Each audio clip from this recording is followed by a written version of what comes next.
Who's friends with all the night dreamers talking to you at night? Gary on the radio, but maybe he's not in sight. Bigfoot's on his tail, flying UFOs, that's right.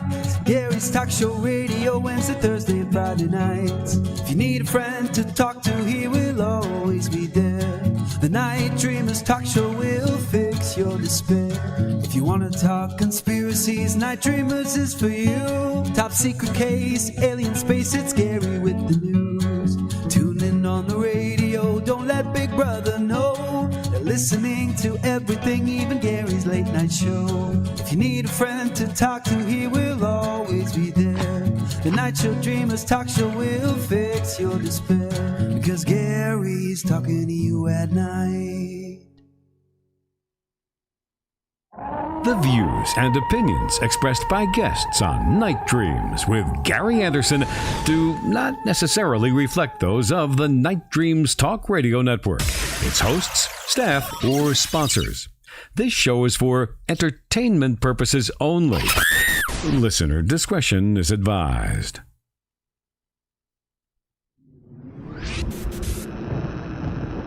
When the world sleeps, the unknown awakens. From UFOs to Bigfoot, time travel to the unexplained. This is Night Dreams Talk Radio, one of the fastest growing alternative talk shows covering all time zones. And guiding you through the darkness, the legendary Gary Anderson. Are you listening? Because the night has a story to tell. We are being visited, and like our oceans. Well, good evening, everybody. Well, I hope everybody's had a great week. This week, JC, has gone by so freaking fast, hasn't it? It has gone by fast. I thought it was just Monday yesterday, and here it is Friday. I mean, what happened? Time zones, time warps, and all that stuff. You know that. Tomorrow, we're going to be having Rob Shelby on, and we're going to be talking about time travel and time slips. One thing in the news that's been going on TikTok, on the news, everything, the pyramid in Egypt. They think 2 kilometers down, something is really strange. Have you seen anything like that around on the news? Oh, my goodness, I have. And here, the big thing is strongly held by the powers that be that these are tombs. They're tombs only. But this kind of points the light into something mechanical or even energy producing function that they may have. So this ought to be interesting. Well, ground penetrating radar made it kind of look really strange, like coil springs. I don't know what's underneath it, but they keep finding new things out all the time, which really throws, our history out of kilter. You know that. I know. And listen, it's supposedly there's big tubes and it's 640 some meters below the surface and they're all connected underneath. Listen, there's a whole system going on down there. I'm really excited to see if they, come through and let us know the real truth. Well, just think about it. I don't think the Egyptians did it. I think it was a lost civilization long before the Egyptians. Well, tonight on the show, we have a guest on that I've been wanting on the show for a long time. We're going to be talking about, encounters with ET, UFOs, and all that. So stay tuned. But Guy Ticker with the news, and then we'll have our guest on. So stay tuned.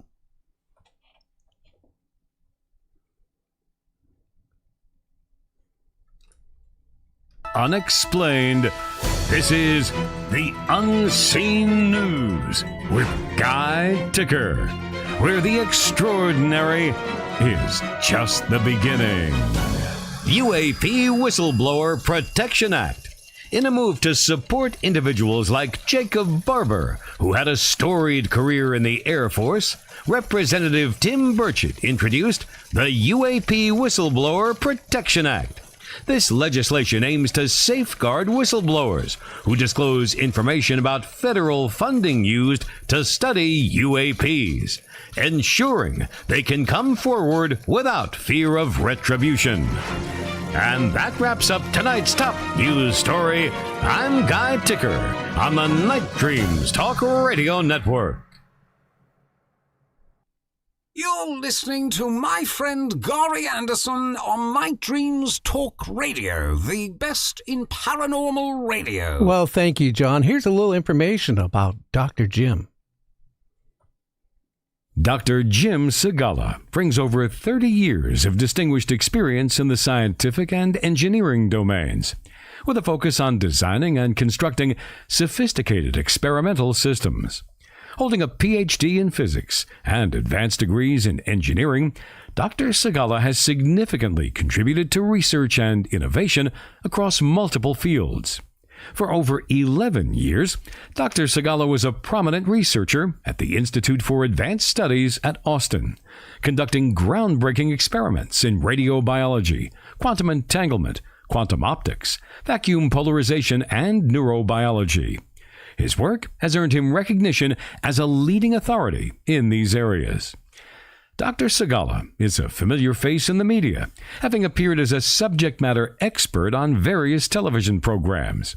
He was a featured contributor to Season 1 of the History Channel's The Secret of Skinwalker Ranch, multiple episodes of National Geographic's UFOs Investigating the Unknown, and the Discovery Channel's Mystery at Blind Frog Ranch. Additionally, he's been a sought-after speaker on podcasts and at conferences, where his expertise in unexplained phenomena has been widely acclaimed. Dr. Segala's current research focuses on investigating unexplained injuries occurring under unusual circumstances. This includes a comprehensive 3-year study documenting and categorizing anomalous phenomena in Utah's Uinta Basin, with findings to be detailed in an upcoming publication. Beyond these pursuits, Dr. Segala is also deeply engaged in computational analysis of complex systems, spanning chemistry, biology, electrodynamics, and mechanics.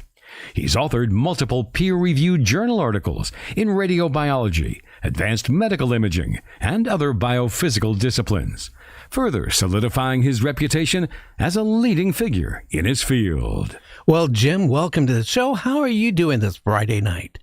I'm doing great. That was a great intro. I think my guy is really good at that. I wish I had his voice. I got to ask you a question, Jim. Sure. How old were you when you got interested in, well, those flying discs, flying saucers, flying plates, whatever they are? Probably later in my, like in the 30s and things like that. That was more when I started realizing that there's something other than us in this universe. And how about when you were a child? Did you ever watch those B movies, were made in the 50s and 60s of Sure. aliens and UFOs and the one-eye monster? It Sure. goes to the lover's lane and kidnaps them and eats them? Yep, absolutely. Never missed a one. It's like, you watch all of those movies and it just leads up and it gets better and better. You watch the Star Trek that came out in the 60s, and then, later on in the 80s, the newer ones came out, but I was absolutely always watching those.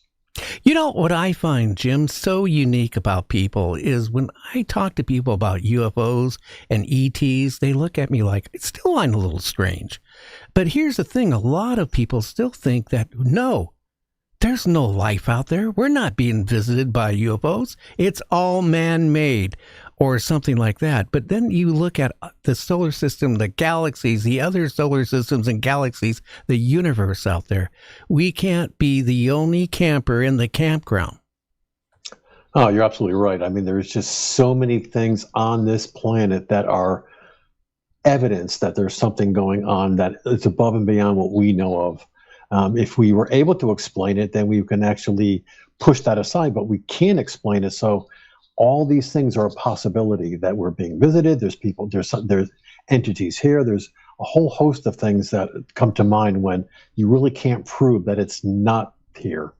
Well, if you think like the pyramid, what I talked a little bit about at the beginning of the show, you got pyramids all around the world, from the Amazon, Mexico, Peru, you name it. There is, pyramids. And if you really think about it, the technology they had to build it, we can't still duplicate to build a pyramid. A lot of people think, oh, we can. But, years ago, I talked to one of the chief engineers of Flow Industries up in Kent, Washington. They're the ones that perfected precision, high-powered water cutting. And they said they couldn't even accurately cut those blocks with our technology today. And if you really think about it, I don't think, that the civilization on our planet, unless we've been rebooted several times, could have had the technology to build those things. No, I agree. And I've been witness to many areas in this country and out of this country and all around the world that there are things going on that are well above our possible physical ability to build. Our tech would just blow our technology away. You go to an area and you find out these have these enormous readings that we couldn't produce even in a laboratory. Well, Skinwalker Ranch and all these other places, again, there's a lot of strange things going on. Michio Kaku was on our show back a few years ago, and we were talking about, dimensions. We were talking about parallel universes and all this stuff. Again, maybe that's how they travel. They can go from galaxy to galaxy, like, the old Stargate TV show. Yeah, and I know a lot of people just basically put that down and say that's impossible, but you can't rule that out. We don't know. We're not smart enough. We haven't been around long enough to really learn whether or not that's not true. So you have to keep that on the table. And if you do keep that on the table, that opens up your experiments to doing things that might reveal that this is an actual possibility, that a lot of this stuff happens in other dimensions that we just get sneak peeks of every once in a while. I agree with that. I got to ask you this question. What inspired you to conduct this 500-person study on experiencers with UFOs and ETs? Well, it all started back when I got my Ph.D. I did my postdoc at a very, very nice hospital in actually Brown University, where I handled a lot of cancer patients. I was doing cancer research. I came across a institute in Austin named that was headed by Dr. Hal Puthoff, who was a very, very, at the time, very, very famous, and still is a very famous scientist operating in the unknown area, the fringe area. He was Bob Bigelow's chief scientist when he had all the properties. And I got an opportunity. I was very, very lucky to get an opportunity to work with him, go to his institute as an intern initially, and learn how to be a real scientist. And it's not easy to be a scientist. I mean, he really, really beats you up as far as, doing the right thing, making sure your procedures are right. So that's when I started actually getting into this. He had enormous amounts of data that he collected, that Bob Bigelow collected, that he had in his possession that he needed to analyze. And that's why I joined the actual organization, was to look at some of this stuff. And then as I start seeing it and reading it and making sense of it and coming up statistics, you say, wow, this stuff is really real. And so you start taking all that sci-fi and all that neat stuff that you grew up with and start saying, wait a minute, this is not just sci-fi. This is real. This is actually happening. Oh, it is. Can I get you to something with your microphone is rubbing on your shirt? So I'm picking that up in the audio. Okay. Yep. But, again, it's been so many different things. It has happened. And it's, you put it this way, to believe that none of this stuff has ever happened, it doesn't exist. I mean, the Earth is unique. We're finding out new things every single day. Sure. And, again, like with these 500 people that you did the study on, how long did it take you? Well, the first study, so the whole thing started back in 2016-ish. Where Hal came to us. He was a group of people, so I was put on a team with a neurologist, Dr. Kit Green, and he said, "Look, I've got a stack of 50 to 60 medical reports of people that have claimed to have some kind of interaction with an unknown phenomena, either seeing an orb, seeing a craft, seeing a wormhole, or seeing something." And then having subsequently a significant injury to themselves that ended up in the hospital, and sometimes to the point where they were near death basically. So he put us on a track of saying, look, I want you to take these, investigate these, get as much as you can, figure out, is there a correlation between the phenomena that they're witnessing and seeing and their injuries?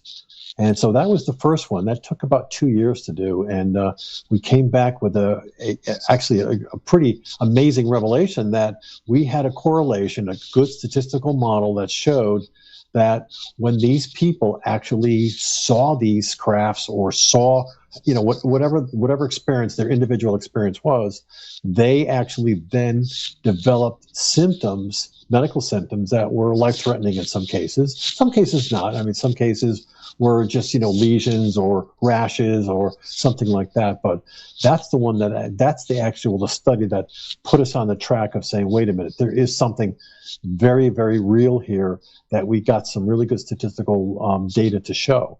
Subsequent to that, afterwards, Hal said to us, "Is okay, can you take that data point that you just created and now further find out what the actual time, the histology is, what's going on?"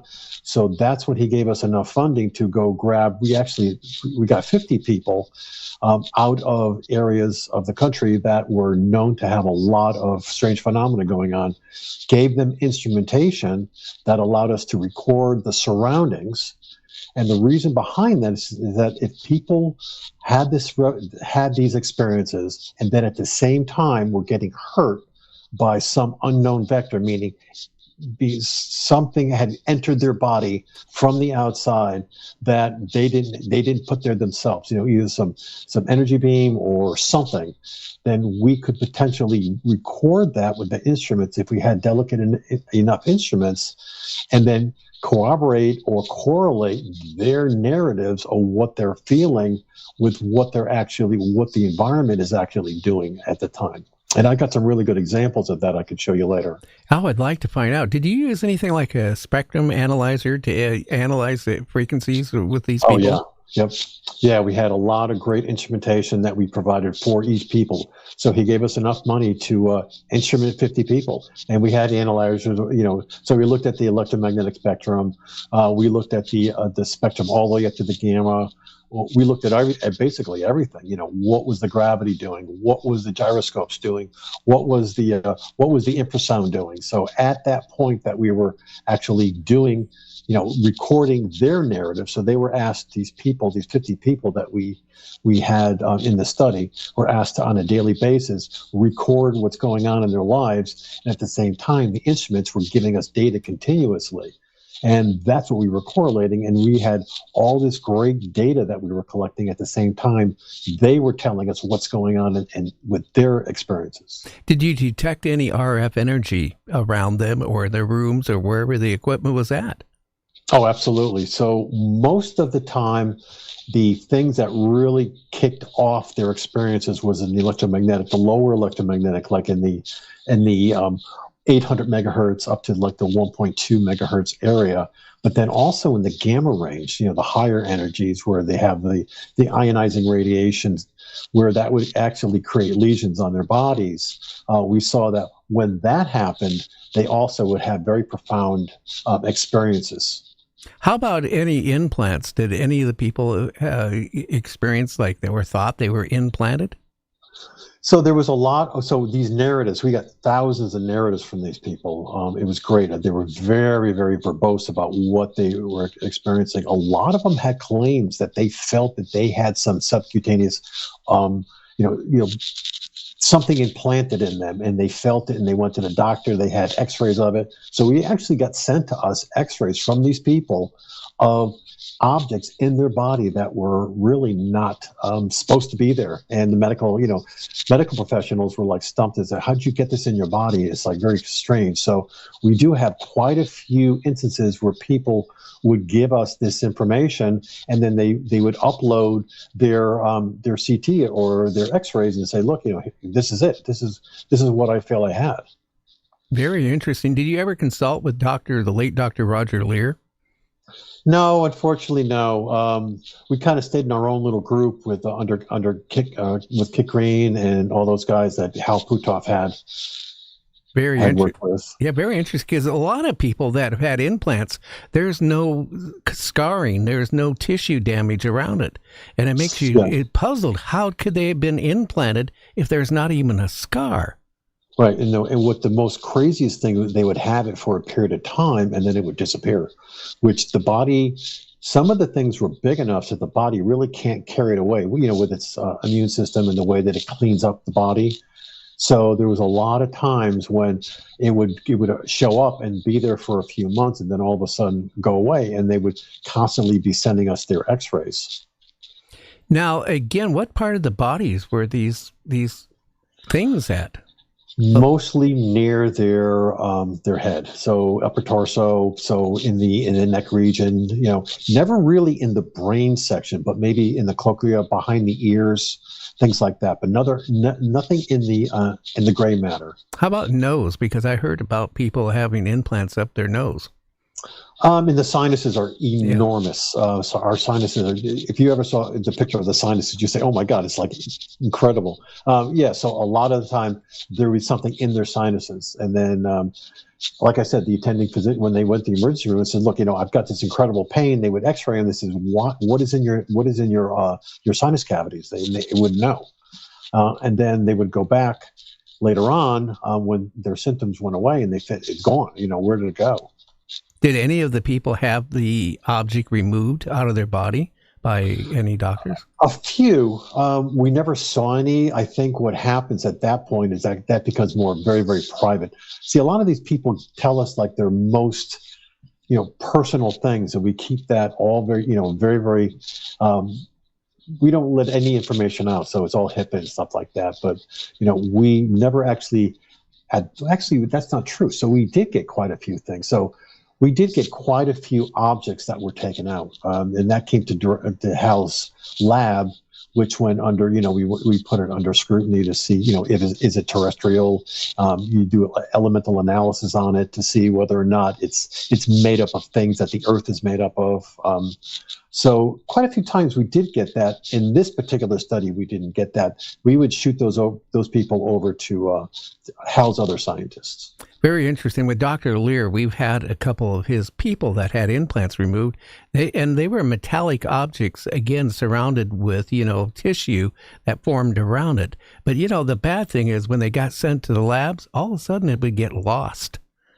And that would then be history. I was going to come to that. There was a lot of times that it would just melt away, or it would be like as soon as it hit the air, it would just self-destruct or disintegrate. And that's, Hal had a whole bunch of situations like that. We didn't encounter it. All we had was imagery.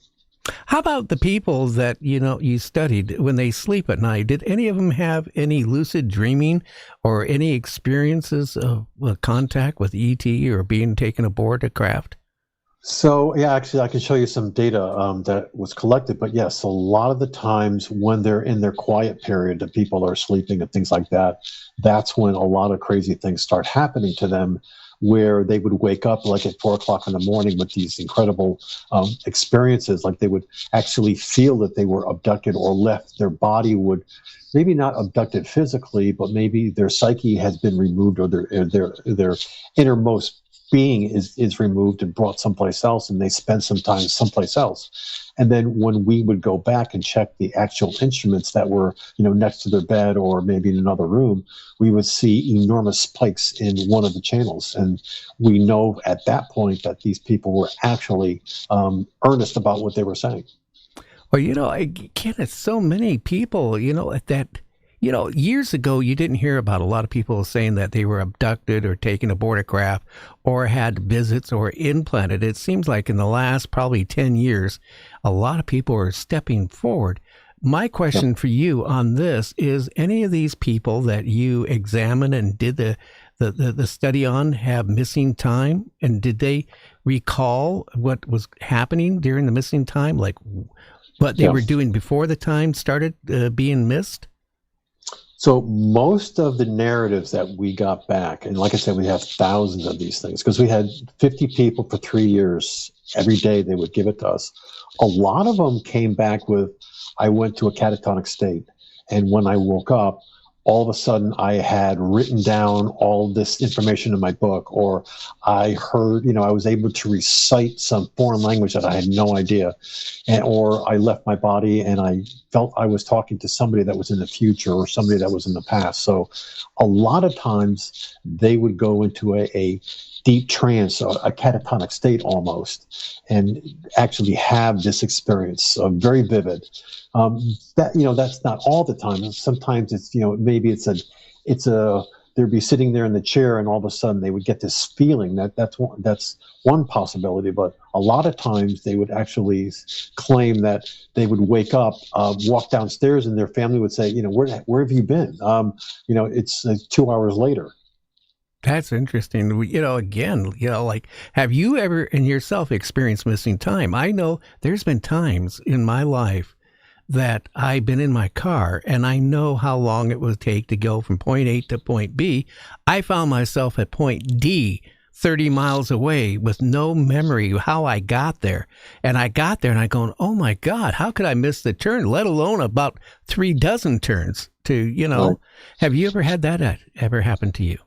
I did. So I spent a lot of time on, there's a ranch in Utah called Blind Frog Ranch. It's really, really active, has a lot of crazy phenomena going on there. There's been instances that I've had to really check to see whether or not what's going on. Like all of a sudden, everything would go quiet. Like, the birds would stop, everything would stop. It would just like it would be completely dead. There would be nothing. And then when you come out of it, you find out that it's no longer, maybe the sun went down a little bit, and you kind of wake up and say, what the heck happened? I'm not normally what they call an experiencer. I mean, I've never really had an experience, but those are the kind of things that I'd have to look at those things and say, look, I'm not an experiencer, but I think at that exact moment, I had an experience with, and it had to actually happened to be with somebody next to me that was a really good, very profound experiencer. So maybe a little bit of that energy rubbed off on me. But so I think I've had it. I'm not 100% sure. But I can definitely say that there's a couple times when I was on that ranch that things just weren't right. And things might not have seemed to have the exact right time when I came out of it. I've only had one encounter that I can't explain. Then I've mentioned this numerous times on the show. But in the mid-'70s, I was coming back from North Carolina to Seattle, because that's where I originally was from. And when we got in the desert of New Mexico, about 1-ish, 2-ish in the morning, I had a GTO, and I loved going well over 100 when I could in that thing.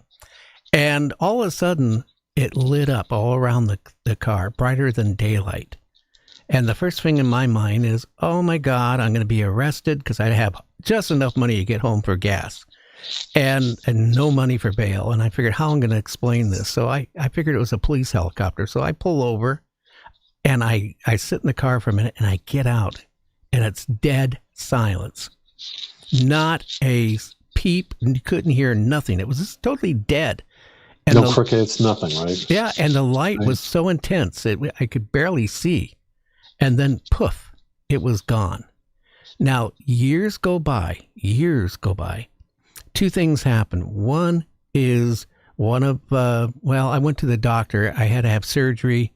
And they did the MRI and CAT scan and did a whole bunch of stuff. I go in the doctor, to find out when I'm going to have the surgery. And the head nurse says, hey, Gary, you were in the military in Vietnam. You had, did you ever have any shrapnel, in your spine, just below your neck? And I go, no. So I go into the doctor's office. The doctor comes out and he goes, can you take your shirt off? And he's looking everywhere. And he goes, I don't see any scar tissue. And then I'm freaking out. I'm going, what is going on? And I asked the doctor, I said, well, what's going on? He goes, we got a metallic object. So crazy. And wow. I'm freaked out. I said, well, can you remove it? And he goes, yeah, but if I remove it, there's scar tissue around it. You're going to be in a wheelchair the rest of your life. A couple years go by. One of my sons gets in trouble with drugs. I got him in drug court. Every month I had to go to court. And every time I went into the Pierce County Courthouse in Tacoma, the alarms would go off. And they would, do the wands. They would make me walk through the thing. And then finally they took me in a special room after a couple months and thought maybe I was bringing a weapon in or something. And, I didn't really think about it till years later. Then I realized maybe that bright light that I saw and I got out of that GTO, or actually, yeah. And I figured maybe there's a connection there. Sure. I think that there's I've heard a lot of narratives like that where people are they have no idea how that happened, but, things happen to them. And that's scary. And, when we come back, I got a couple more questions. Well, a lot more to ask you. So we're going to be back with Dr. Paul right after this break. It's about 3 minutes long. So stay tuned. Check out our website at nightdreamstalkradio.com for more information about our guest tonight.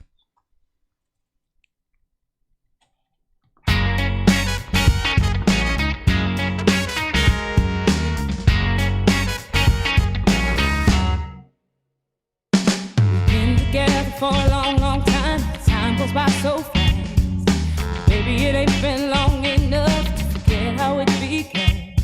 When I saw you walking down my street, didn't even know your name, but I got a feeling inside of me, nothing's ever gonna be the same. Minutes, hours, years and days, time goes by, but nothing's changed. I feel it that same way.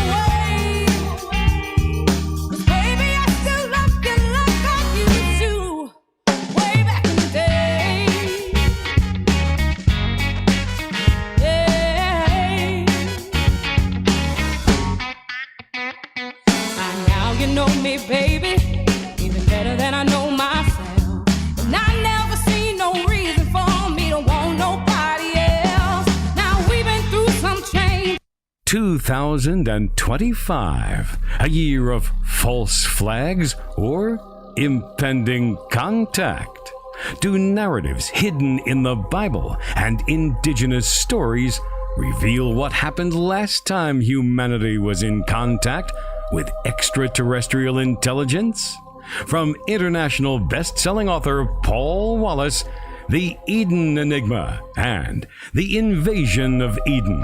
Archaeological sites, enigmatic carvings, and ancient texts reveal answers from the dawn of civilization. Harvard professor of astrophysics Avi Loeb says Paul Wallace provides a fascinating answer. Eric von Daniken says, enlightening and persuasive.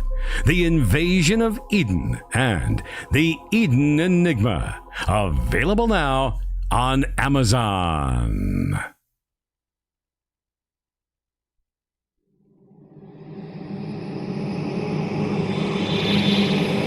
They are here.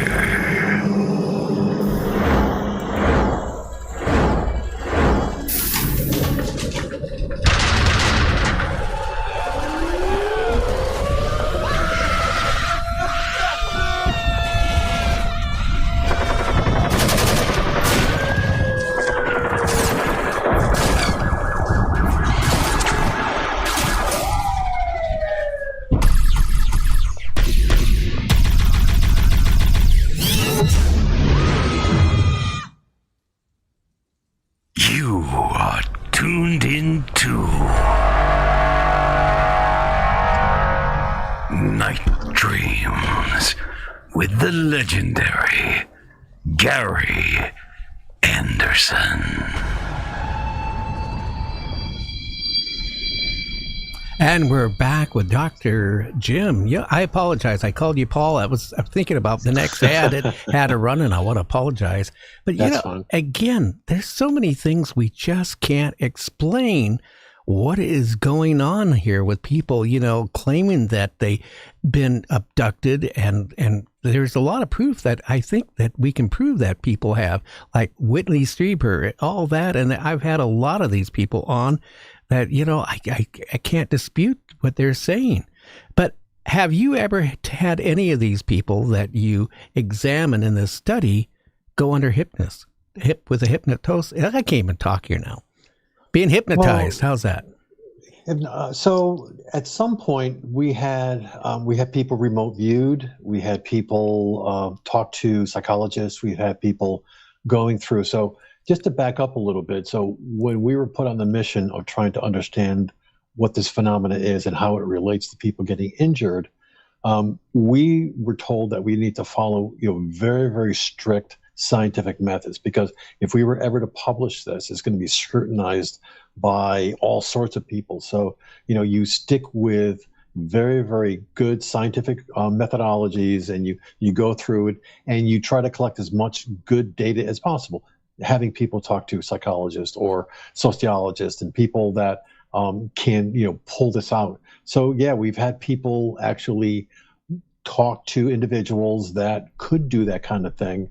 And, like I said, remote viewing actually turned out to be one of the better things to do, because the person doesn't know what's going on, and they're actually being looked at from afar by somebody that's very perceptive. Now with remote viewing, how accurate is remote viewing? Because I've had Major Ed Dames on and other remote viewers, and, I hate to say it, they got like a 50-50, ratio of being hit or miss. Yeah, so it's subjective, and you have to take everything with a grain of probability to say, what is the probability that it's wrong, that it's just.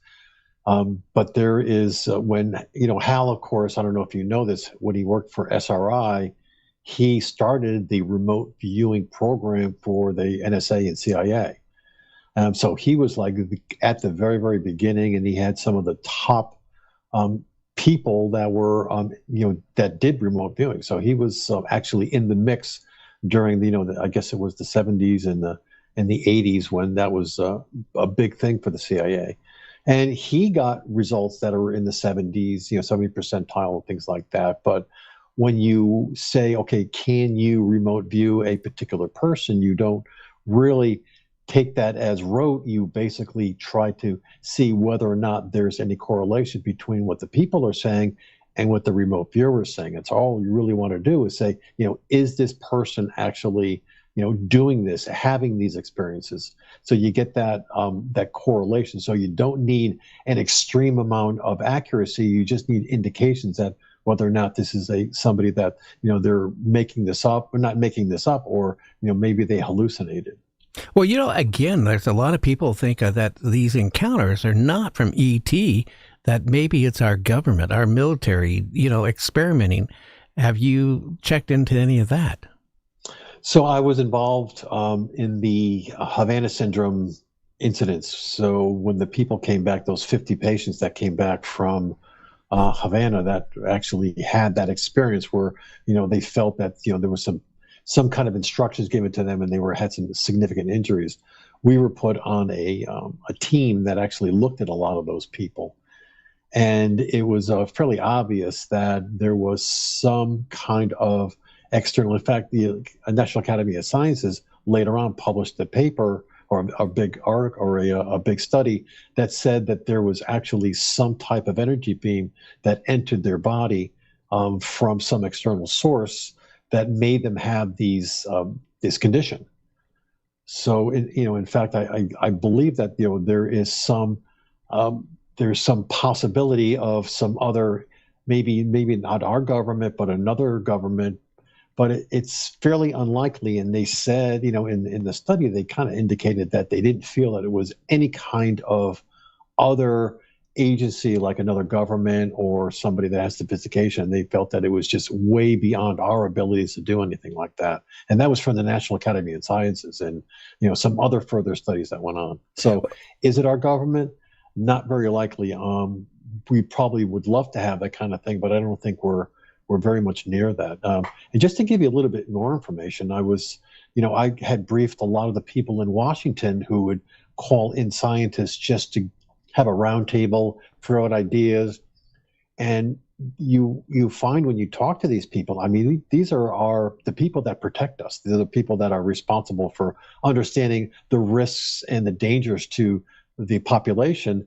And you look at these people, when you tell them things and they look surprised, it's like, wait a minute, they don't know these things. So how can it possibly be that there's other departments with the, other smaller departments in the government that have done this, when they are the top security people or our security people in the government. So I would say that it might be, you can't ever rule anything out, but probably the odds are pretty good that it's not from our government or any other government. I agree with you. Even with cattle mutilation, I hear back a couple of years ago in California, there was a bull that, was, done its thing with mutilated. And a famous pathologist went and checked the bull out and said, quote unquote, this poor creature was standing when all this happened to the very end. And again, I don't think we'd have the technology. I don't think the military or the government would be doing cattle mutilations and mutilations of people, which has happened in Europe and all over the world. I just don't buy it. I just really think something is really going on. Now, my other question for you is, when they've been hypnotized, have they actually recalled any missing time and what happened to them? Not necessarily, but what we do is that we interview these people afterwards. They'd say, I had a 2-hour period of time when I just completely went under, and I was talking to people, and I had these conversations with people that I'd never met before, and they felt that these people actually were in the future, which is very interesting. So we did get a lot of information from this, where they were then recalling things in their dreams, or I wouldn't say their experience, in their catatonic state later on. That was very surprising. So although we didn't put them under any kind of hypnosis, we gave them the opportunity to relax and tell us. So we would interview all these people, very, very carefully, ask them very, very pointed questions that would lead them down the road to really understand what was actually going on and how this could happen. And you have to remember that it's not just these people had this thing that all by themselves. They actually had a recording of something going on in their environment, like the electromagnetic radiation would be pounding at the point where they had it. They had this experience. So we would say that they're not hallucinating. It's something that's happened from the outside that actually prompted this to happen within their brains. Now, do you think any of these people, when this was going on, was taken aboard a UFO and experimented on? I'm kind of on the fence as far as believing that people are physically abducted and taken out. There's a lot of physical laws that get violated when you actually remove somebody and bring them someplace, very far away. But I think that our brains, we know very, very little about our brains and how they work. Why can't it be that our inner psyche, what makes us us, gets removed and transported to some other place? Because that could be done at the speed of light. Our information that's in our head could be taken someplace else, and it would almost look like, or to us, we would feel like we were physically there. It doesn't violate any physical laws to say that you were abducted, but you're not your physical body. It's the body it's the thing that's within you that's actually the thing that you talk to, and your back brain, the one that tells you that you're doing something wrong or whatever. That thing, that part of your brain, I think, is what people are actually getting removed and brought to someplace else. Well, I never believed in that. But, like I told you before when I aired, December 6th, I died twice. I had 2 heart attacks, about a half an hour back to back apart. And both times I experienced something that I can't even comprehend to this day. But it tells me when you're flatlined and you're dead and they bring you back, and you remember these things, it makes you wonder there's more out there than we ever could comprehend. Again, when you look at taking radio waves and taking, all this type of equipment, we are transmitting from our bodies. Our brains are transmitting signals. 100%. We know that and record that. Yep, that's 100%. So maybe that's how they're doing it. Our thoughts are not really shared just in our brain. Mm-hmm. That's 100%. I think that we've come to that conclusion very, a few years ago that that's what it is, and that's why we've moved forward from that. So we had this first study that was done on the 50 people, but we only ended up having like 35 of them. And we concluded that there is some external vector, something that from the outside came in and made these people or initiated these experiences that these people were having. And that prompted us to open up a new study. Actually, it was a study that the 35 people that were actually in the study went screaming to say, wait a minute, you can't stop this, study, you have to keep it going. So we kept it going, and then we actually started bringing other people in now. So we've got several hundred people now in our study that we have all over the world. We're in almost eight different countries, and it's going crazy with the people that are out there that want to be in the study. And I want to make sure that everybody understands that what we're trying to do is understand how these people are having these experiences and how the environment around them is changing during the period that they're having these experiences, and trying to understand what the source is. And if we can understand what the source is, maybe we can get a little smarter in understanding what the purpose of these experiences are. Why are these people talking to us? Or why are these people communicating or removing our intelligence and bringing it someplace else? That is a very interesting question. Now, I will tell the listeners out there, we're going to take a couple call-ins at the top of the hour. So if you want to call in a couple and ask our questions to our guest tonight, that's the time to do it. But, again, a lot of these people that have been abducted or whatever is going on, has any of them recanted their whole story afterwards? A lot of people, after they've, we look at these narratives. So what we normally do is we take their narratives, which might be, many, many paragraphs, and we run them through a program that gives us an indication of whether or not, what's their sentiment while they were writing this? Were they scared? Were they talking about somebody else? So, were they making this thing up? What was their sentiment during that? And that's one of the tools we use. It's a very, very, I'm sure you've heard of these AI things that's available now that everybody uses. So we've been using that also.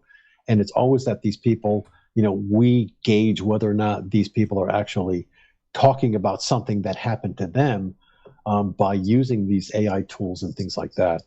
So what we're finding is that, when these people do have these experiences, when they feel they left their body, that it is actually happening and they feel it is happening. And then at the same time, we're getting indication from these the devices that we place around their environments. So we're getting it twofold, basically. Their narratives are being scrutinized by AI and showing that, in fact, they are earnest. They are telling, really telling what happened to them. And at the same time, we're getting indications on our equipment, which is right next to them, that there is something going on in the environment that was not there before they had the experience. Oh, wow. Again, it's so many of these going on. I'm going to take a call. My phone lines are going crazy here. So let's take a call and see who we have here. Who we have on the line? Hi, Gary. This is Art. Art, we weren't taking calls into the top of the hour, but go ahead. Oh, okay. Oh, I'm sorry. Well, that's okay, Art. It's Friday. I'll let you get away with it. I think I've been abducted. No.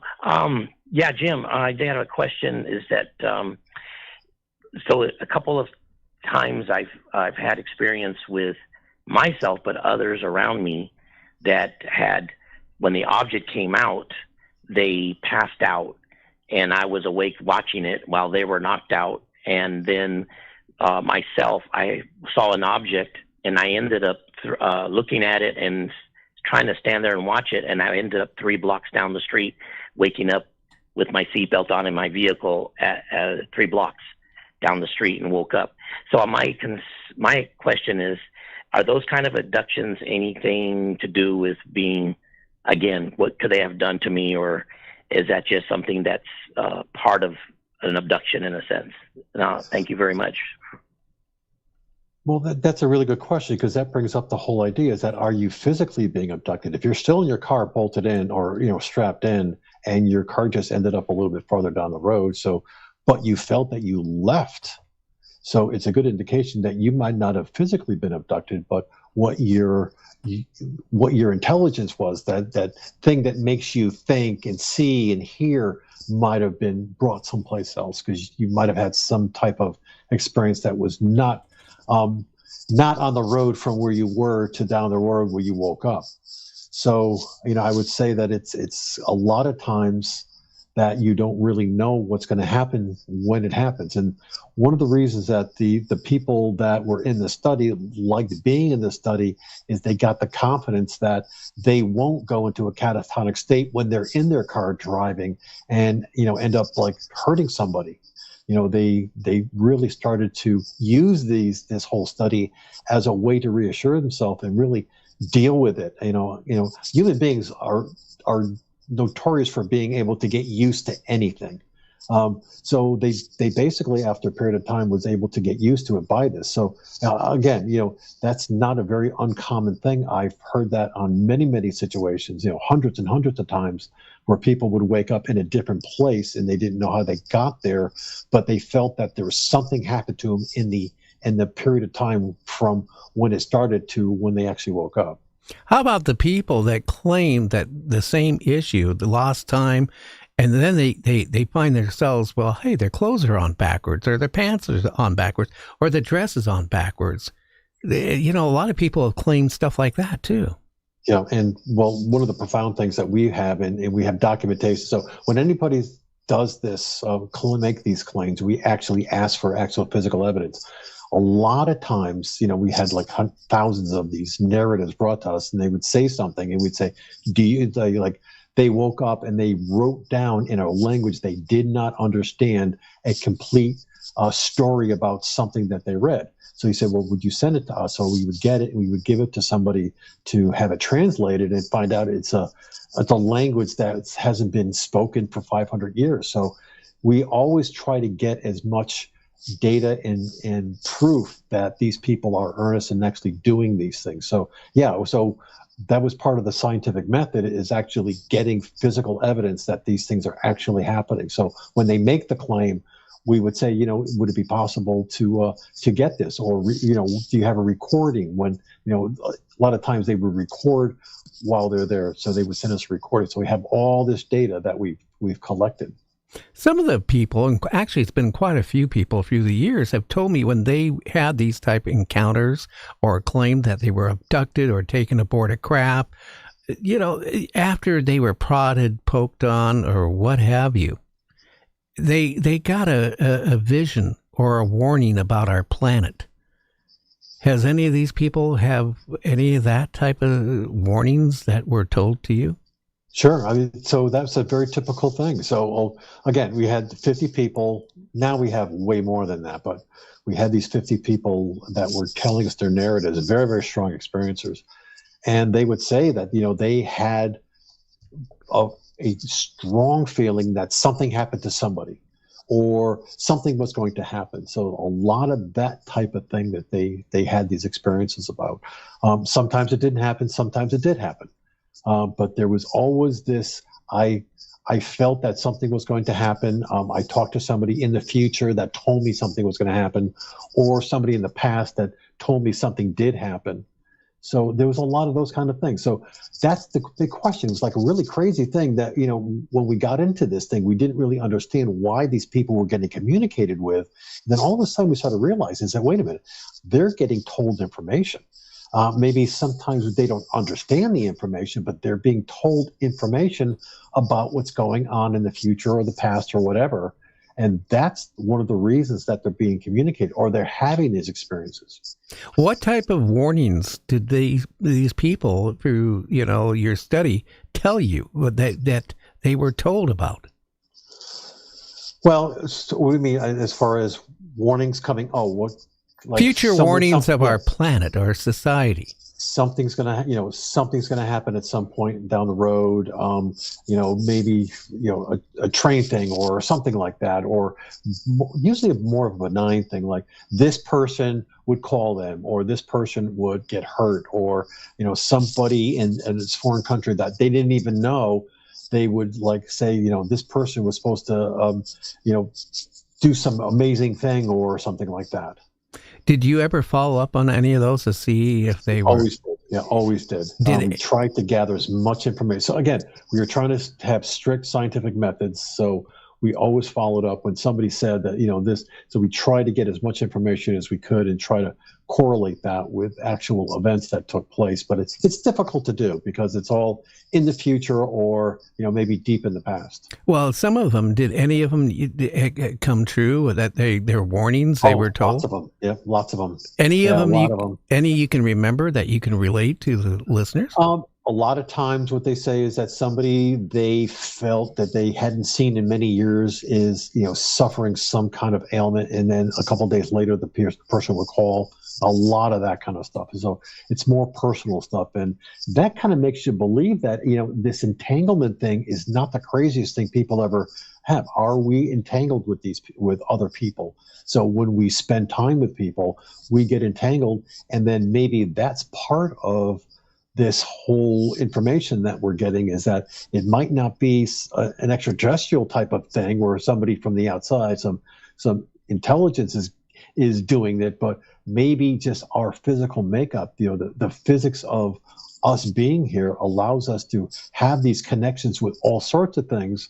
So when something is going to happen, there are certain people that are just genetically made up that they are good receivers in receiving information like this. So that's kind of the indication, or that's kind of the theory that's being pushed around now, is that these people are just connected, and then when something bad, something dramatic is going to happen, they get a little hint of it in their brains because they're connected with these people, through some mechanism.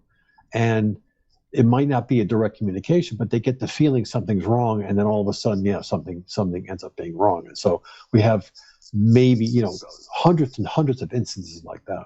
How about where they claim that we're going to encounter the end of our society, or anything like that? Have you heard stuff like that from any of your subjects? Nothing like that. No, it's usually, like I said, very benign.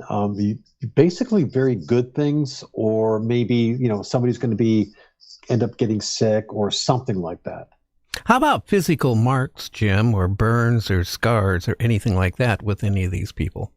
Oh, yeah. So that is, like I said, that's got us started with the whole thing, is that we found that a lot of these people, after they had these experiences, came away with some kind of physicalness or medical indication that something happened to them, like lesions or rashes or bloody noses or intense earaches or incredible headaches.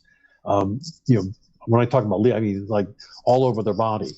So, and we have, lots and lots of photos of these things that were, just crazy, that the way this phenomenon, whatever it is, affects people. So that got us on the road to actually trying to understand why these things are correlated. Why do these people, have these profound experiences and then end up having these medical events that, when they go to the emergency room, the attending says, I have no idea what this is. We're going to try to treat it like we do everything else, just antibiotics or whatever.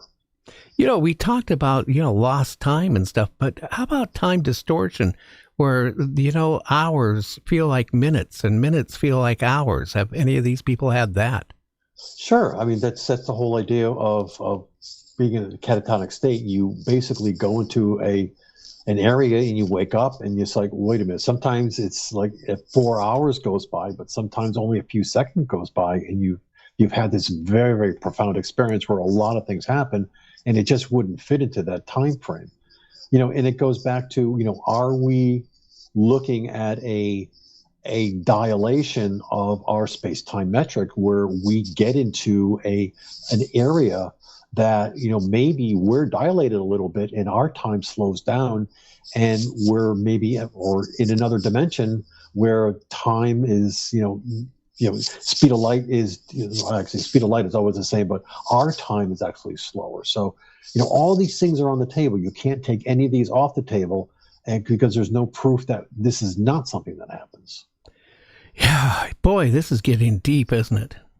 It is. You're asking some very good questions, though. Well, Jim, we'll be back. It's time for another break. We'll be back with Jim in about 4 minutes. You're listening to Night Dreams Talk Radio. Again, if you want more information about our guests, go to our website at nightdreamstalkradio.com. There's his bio on it. You can read it. And again, this is going to get really deep here when we come back. You're listening to me, Gary, right here on Night Dreams Talk Radio.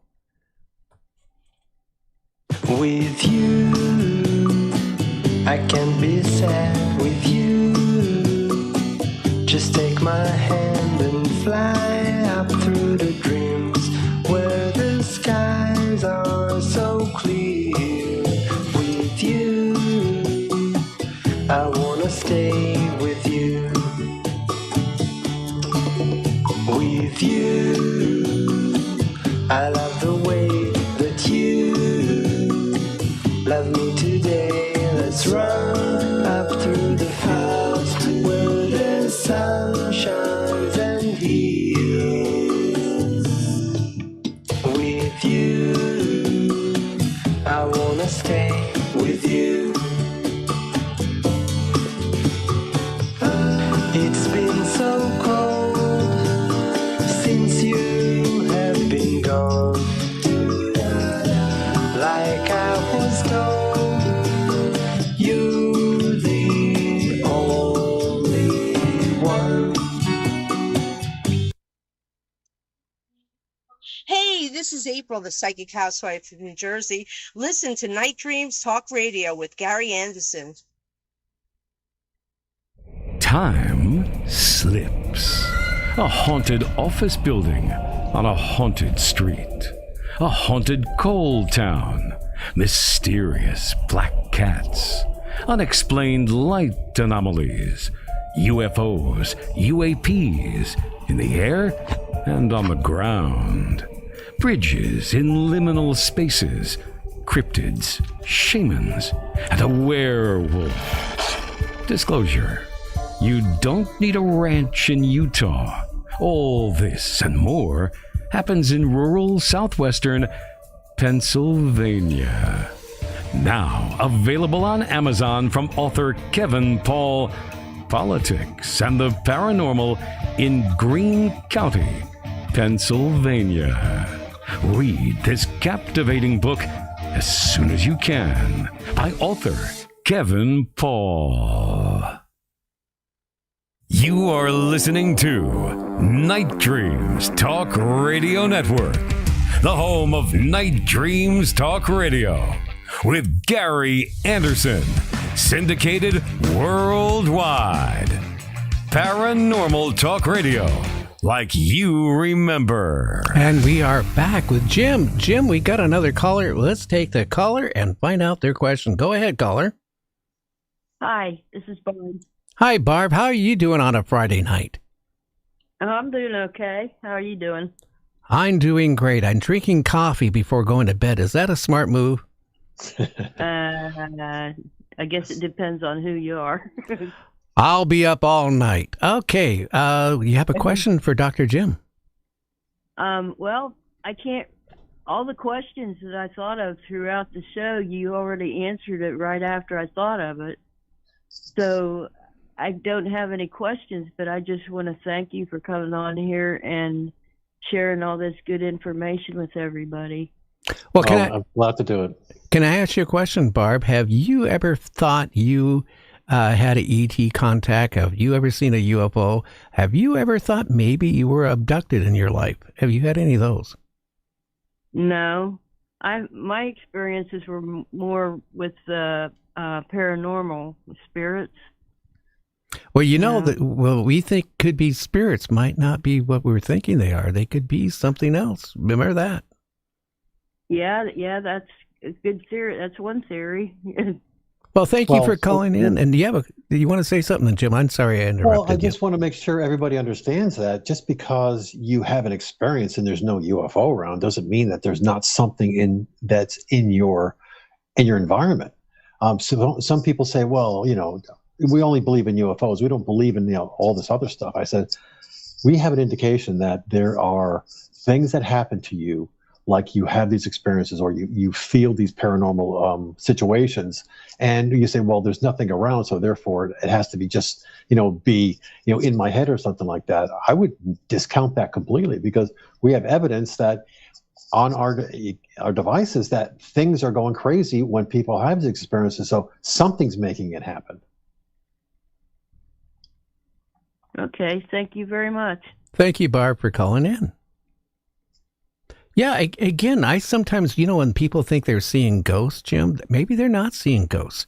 Again, we don't know. Like Dr. Michio Kaku said, other parallel universes, we're close to cracking another dimension. Maybe all these things actually exist. We just don't see it. And it could just be bleeding through a little bit to our dimension, and we're just getting a little sniff of it, and we're just interpreting it as ghosts or orbs or UFOs or whatever, however our brain manifests it. So, yeah, that is really scary when you think about it too. I always think this: when you go to bed at night, when you're dreaming these lucid dreams of being maybe abducted, could that be real? And then when we think we're awake, could that be not real? Well, I mean, that's like this whole thing. What are we? If we take our senses, it could be replaced all by just inputs. Our eyes are just inputs. Our ears are inputs. Our feelings are touch is inputs. We could physically actually exist just by having external inputs. I mean, look at all the new technology now with all of this artificial stuff that's going on. So, our brains can adapt to all a bunch of things coming in. Well, I'm going to throw a big one at you. Do you think we're not even flesh and blood, that we are, something else? Well, I don't know. And that's a big question. I've had a lot of debates about this.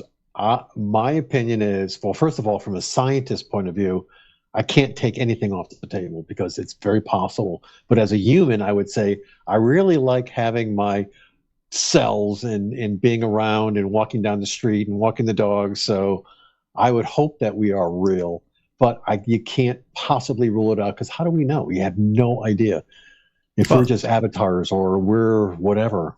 Well, there's a famous scientist that's going around really thinking and telling people that we are not real, that we're basically a program.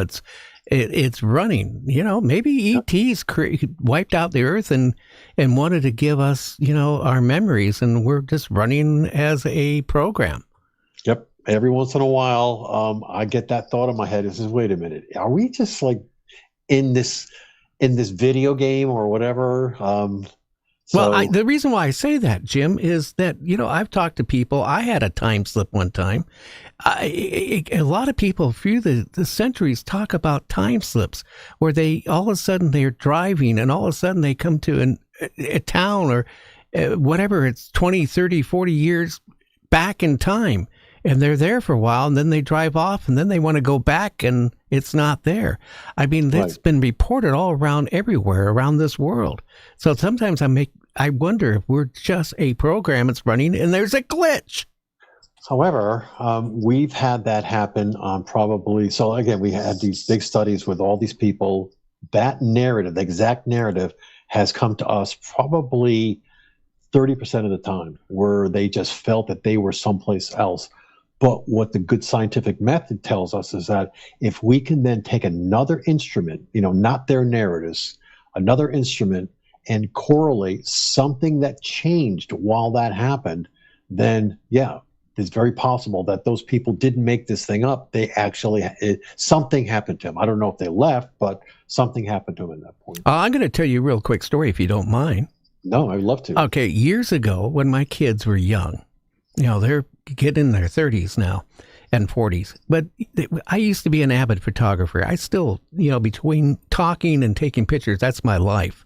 And I wanted to go up to a place up in Mount Rainier Now, there was this cafe up there that I used to go to when I was a kid with my mom and dad and grandpa and grandma. We'd stop there at the cafe and they would have coffee and I'd have my soda. Well, anyway, me and my kids, I wanted to go take pictures of a waterfall up in Mount Rainier. So we're taking this road and, we're driving up towards Mount Rainier and all of a sudden we see a thing by the side of the road, a reader board. It said hamburgers for $1 and a soda for $1. So, you have kids like 9, 10 years old. The first thing, hey, Dad, I'm hungry.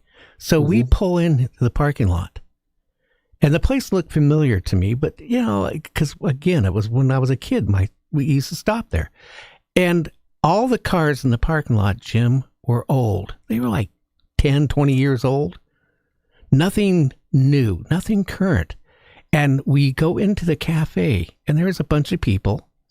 And they were, at that time, wearing dresses like my grandmother used to wear. And the glasses were white and black, the whole everything what people were wearing. And the people were staring at us like you wouldn't believe. And I felt uncomfortable, and we were staring at them. Well, anyway, we ate.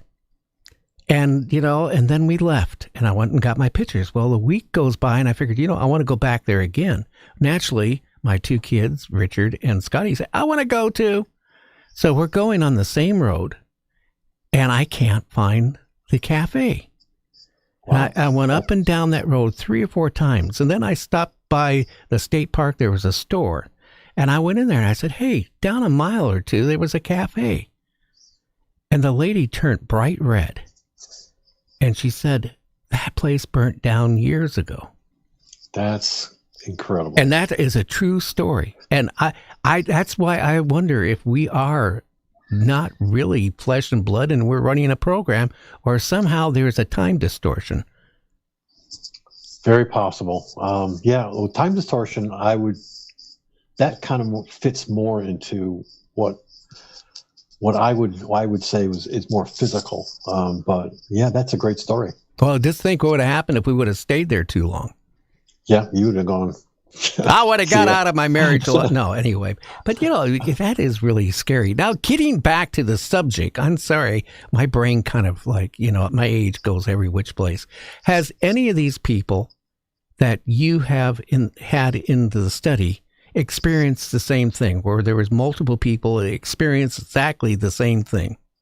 Yeah. So actually, if you mind, can I just, while I talk about this, can I share my screen and show you? Oh, please do. Yes. Yeah, I'm going to share my screen and show you some of the these of all of the incidents that we had recorded over those 3 years. These are the most significant ones. But what I'll tell you is that, to answer your question, is that there has been multiple times when these people, the narratives that they say, they weren't alone. They were with family members.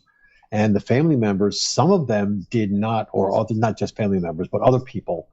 Some people didn't see the orb or didn't see the UFO, but this person did. And then, of course, some of these people were wearing we have a watch that people wear sometimes out in the field when they're not in their home. And the watch would go crazy, but the other people might have some people see it and some people don't see it. It turns out that we find out that some people in their family have genetically picked up this thing from the parent, and actually can see the same thing that they see. So I just wanted to run you through some of the profound experiences people have. Again, what we're doing is we have some piece of equipment that we put near them, a very small piece of equipment that would, on a normal day, everything is nice and quiet. You can see this is the electromagnetic or the microwave radiation. And, normal day, things are very, very quiet, very, very quiet. And all of a sudden, they would report some kind of experience they had. And this is a little narrative that they provide for us, and just illustration. And then the electromagnetic spectrum would spike at that point. And so this is an indication that they've had a bona fide experience, because we would get this incredible spike in the electromagnetic radiation spectrum. And then at the same time, they were reporting this. But of course, they don't see this data until weeks later. So they have no idea the spike is there. So I just wanted to show you some of these very, very profound. Here's another one. I can't, some of these narratives are very, very personal, so I can't show you all of them. But these are the kind of things where somebody will report something, and then at the same time, we would find these very large deviations. But to what you were asking, we would find that family members would actually also report that there was something going on. And not only that, the dogs would start barking. The dogs are the most amazing indicators that something crazy is going on. Okay, now, Jim, I got to ask you a question. How about cats? Any of these people, because cats seem to be more inquisitive. I never really looked into that. It's just the dogs start barking and they're outside and they see something crazy is going on. Cats probably maybe get upset. They have, cats are very, very emotional based. No, what I'm saying, I've noticed in some of the paranormal experiences that people I talked to that had cats, for example, they thought they saw a ghost walk by, for example, in their living room. But they said that their cat was sitting on their lap and the cat either would start hissing or actually following the same thing that they were seeing. So the cat actually was seeing it. So I'm gonna be, not politically correct right now. It's human arrogance that says that everything, all these experiences are meant for them. But animals are sentient objects also. They can have these experiences as well. They just don't know how to handle it. Dogs start barking, cats start hissing, cattle start believe me, I've been on fields where cows would just all of a sudden start stampeding across the field. Horses get all agitated. So, it's just our arrogance to think that it's all meant for us, but it's not all meant for us. I mean, everybody's getting this whole thing. So unfortunately, we can't ask a dog or a cat. We just know from their reaction that there's something strange going on. But we have a lot of instances where the person that gave us the narrative said, the dog started barking. I felt, maybe during the course of the day, like for instance, this one right here, maybe at this hour, they felt very agitated. They felt very strange, and all of a sudden it would escalate. The dog would start barking, and all of a sudden they had this incredible peak. They would have their very profound experience, and then all of a sudden it would just die out and go away. Now, these people, though, did they have multiple experiences, or on a regular basis? Well, regular basis, maybe once a month, once every 2 months. I mean, it wasn't every day. I mean, a lot of these things just don't happen on a regular basis. So some people do. Some people are like every other week or something like that. Sometimes they're every 6 months. And that's why it's important to log everything. Even though you had a great day, we would tell our participants, even though you had a great day, just tell us. And then we could put that into your models. And when we do our predictions, we know what a great day looks like. And we also know what a really bad day looks like. So a lot of these things, and there's, all of these crazy signals that are coming out of here, and they're all correlated with some type of experience that these people had. We have hundreds and hundreds of these. So you can see these, a lot of times that they do these things, or they have these experiences, and they don't really know that they're having it. So how about is it when you were doing this with your equipment? Is there any place that was close by that could be transmitting signals, high-powered signals, radio waves, or anything like that that could be doing this? We asked them that. We asked them what is in their vicinity. Is there any power lines? We have actually a survey that people take that gives us a general layout of what their individual situation is like. Are they near a nuclear power plant, or near a power plant, or not, regular power plant, or power lines, or maybe even a telephone lines, or something like that. So they tell us all these things. So we do have that correlated data. And sometimes, of course, are you near a mountain range, or are you near an area that is susceptible to, many, many experiences? Like in Uinta, there's Uinta Basin, there's an area that is very, very volatile area that has a lot of experiences up near the canyon. So that actually is indication. But just to kind of further along on that question, we've had a situation where we've had multiple devices from people in an area, maybe 10, 15 miles apart. And what we find out Sometimes there's an actual cadence that goes through where one of the people would report something and the device would pick it up. And just a few seconds later, the next one down the line would say this, have a similar experience. And then the next one down the line would have a similar experience. So it almost looks like it's propagating through some kind of like, and I hate to say, like not a ley line, but something like that, where this experience would just propagate from one person to the next person to the next person in a row and then go away. And we've had that happen maybe several dozen times. And that's why with the new study, we have hundreds of devices out there. We're going to get a lot more of this happening, where we get this like propagation of this experience from person to person to person, over an extended area. Whatever entities are doing this, have you ever sat back and wondered why they are selecting certain people? Is it like an experiment with humans? Well, that's actually good. So there was another researcher that I work with a lot, Gary Nolan, who is looking. I don't know if you know Dr. Gary Nolan. Yes. He's from Stanford. So he's been looking to the genetics anomalies that are in people that have these high experiences. And sometimes what he's saying basically is that some people are genetically susceptible, or their genetic makeup makes them more susceptible to having these profound experiences and be able to receive these things. And that's why it seems like the people that have this, their siblings or their children actually end up. So one of the questions that we have in our survey is that, is your parents, is one of your parents ever had experiences? And most of the time it's yes.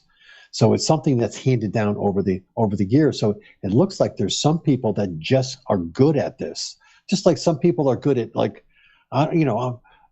throwing a ball, where some people aren't. But it's just that some people are just better at experiencing than others. And I happen to be fortunate enough to have been in contact with a lot of the really good ones and some of the really bad ones too. I mean, myself, I am not an experiencer by any stretch of the imagination, but some of the people that we deal with are really good and can walk into an area and basically bring out certain things. Like they can actually summon things to happen.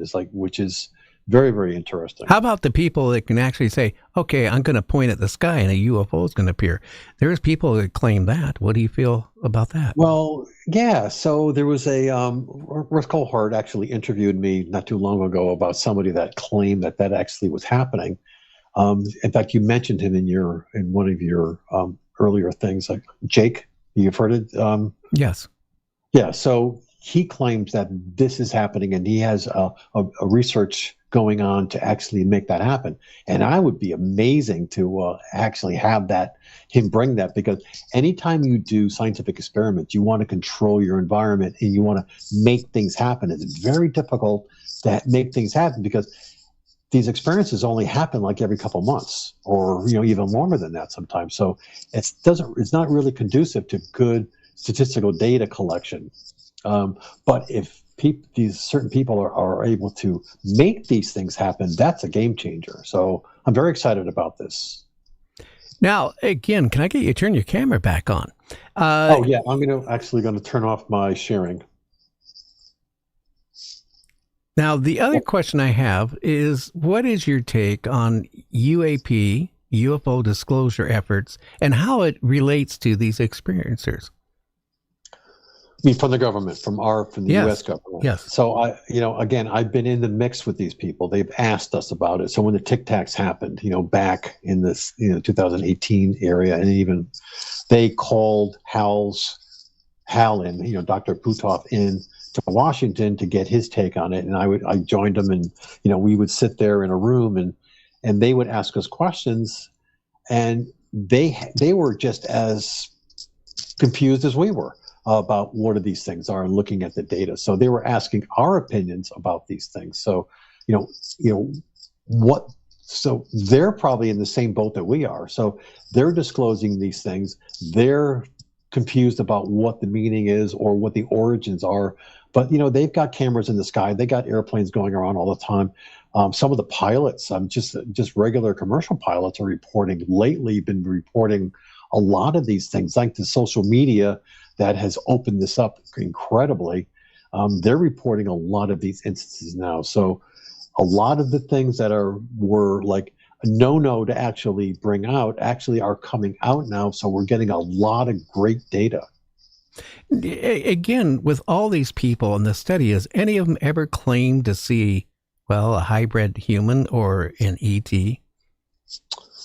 So a lot of people claim to see, well, it's described in so many ways. Our brain is really good at manifesting and trying to explain strange phenomena that it doesn't understand. Like some people see lizard people, like the Skinwalker, not the ranch.